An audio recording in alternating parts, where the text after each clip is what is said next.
அதுதான் நீதிமொழிகள் சொல்லுகிறது. அவருடைய நாமம் எப்படிப்பட்டதாம்? பலத்த துருகம். நீதிமான் என்ன பண்ணுவான்? அதற்குள் ஓடி சுகமாயிருப்பான் என்று சொல்லி பார்க்கிறோம். அப்போ அவருடைய துருகம் என்பதே அடைக்கலம் தான். அந்த துருகம் என்ன அடைக்கலத்துக்குள்ளே வரும்பொழுது நமக்கு என்ன கிடைக்கிறது?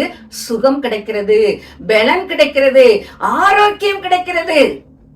நாம் இந்த உலகத்திலே ஒரு பலவீன பாண்டங்களாய் இருக்கிறோம், பலனற்று நிற்கிறோம். தேவன் சொல்லுகிறார், நான் உனக்கு துருகமாக இருக்கிறேன், நான் உனக்கு துருகமாக இருக்கிறேன் மகனே, நான் உனக்கு துருகமாக இருக்கிறேன் மகளே.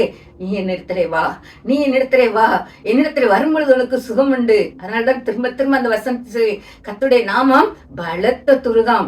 நீதிமான் என்ன பண்ணுவானா? அதற்குள் ஓடி சுகமாயிருப்பான். அங்குதான் சுகம் உண்டு, தேவனிடத்தில் தான் சுகம் உண்டு. ஒருவேளை இன்றைக்கு நமக்கு சுகம் வேண்டும் என்று சொல்லி வியாதிஸ்தர்களாக இருக்கிற நாம் மருத்துவத்தில் போகலாம். மருத்துவத்துக்கு ஞானத்தை கொடுக்கிறது யார்? நம் தேவாதி தேவன். அவர் ஞானத்தை கொடுக்கிறார். மருத்துவர்கள் மூலமாக நமக்கு தேவன் என்ன பண்ணுகிறார்? விடுதலை தருகிறார். அப்ப நம்ம என்ன பண்ணணும்? தேவனை முதலாவது பார்க்க வேண்டும்.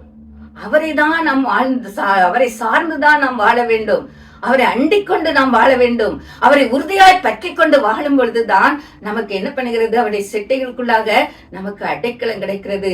நமக்கு துருகமாக இருக்கிறார். அவரிடத்தில் நம் வாஞ்சியாய் இருக்கும் பொழுது உயர்ந்த அடைக்கலத்திலே வைக்கிறார்.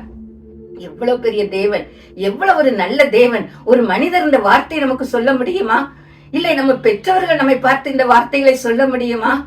நம்முடைய உறவினர்கள் இந்த வார்த்தையை பார்த்து சொல்ல முடியுமா? இந்த வார்த்தைகளை குறித்து நம் தேவாதி தேவன் தான் அழகாக சொல்லுகிறார். என்னிடத்திலே வா மகளே, என்னிடத்தில் வா மகளே, நான் உனக்கு அடைக்கலம் கொடுக்கிறேன். அவர் அவரை அண்டிக் கொண்ட பிள்ளைகளுக்கு மாத்திரம் அவர் அடைக்கலம் கொடுக்கிறவர் அல்ல.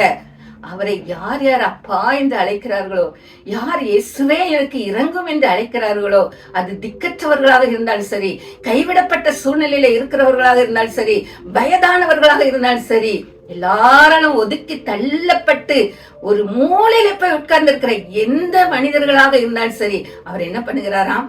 அடைக்கலம் கொடுக்கிறவர், அடைக்கலம் கொடுக்கிறவர். அவர் யாரையுமே என்ன பண்ண மாட்டார்? புறம்பே தள்ளவே மாட்டார்.